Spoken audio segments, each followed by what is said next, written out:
Sir வணக்கங்க. இது நம்ம வீட்ல இருக்கிற ராஜமல்லி. ஒரு பூ பார்த்தீங்கன்னா, ஒரு நல்ல பூ இல்லைங்களா? இது மொட்டு அது இப்படி தான் மலரும்.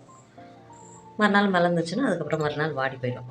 ஆனா, எங்க வீட்ல இருக்கிற ஒரு பூ பார்த்தீங்கன்னா, தொடர்ந்து 5வது நாளா பூத்துட்ருக்கு. இதோ பாருங்க. இதுதாங்க அந்த பூ. பாருங்க நான் அந்த ஒரு காம்போட தான் பிடிச்சிட்ருக்கேன். அடியில நல்லா டார்க் பிளாக்கா இருக்கு இல்லைங்களா? அது ஃபர்ஸ்ட் நாள் பூத்தது. அந்த ஆரஞ்சா இருக்கிறது வந்து செகண்ட் நாள் பூத்தது. அதுக்கப்புறம் ஒயிட் வித் ஆரஞ்சா இருக்கிறது வந்து 3 டே பூத்தது. அதுக்கப்புறம் பார்த்தீங்கன்னா, இப்படி வாடி போயிருக்கும் பாருங்க. இதோ பாருங்க. இது வந்துட்டு நேத்து பூத்தது. அதுக்கப்புறம் இன்னைக்கு பூத்தது வந்துட்டு மேல இருக்குது. இப்போ பாருங்க அடியிலயும் இதோ பாருங்க மொட்டு இருக்கு பாருங்க. அது மொட்டு. அது இன்னும் 2 நாள் வரைக்கும் பூக்கும்.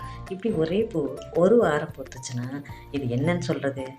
இது எப்படி சொல்கிறதுன்னு எனக்கு தெரியல. பட் இருந்தாலும், இது ஏன் அப்படின்றது வந்து நீங்க யாராச்சும் தெரிஞ்சா எனக்கு கண்டிப்பா வந்து சொல்லுங்க.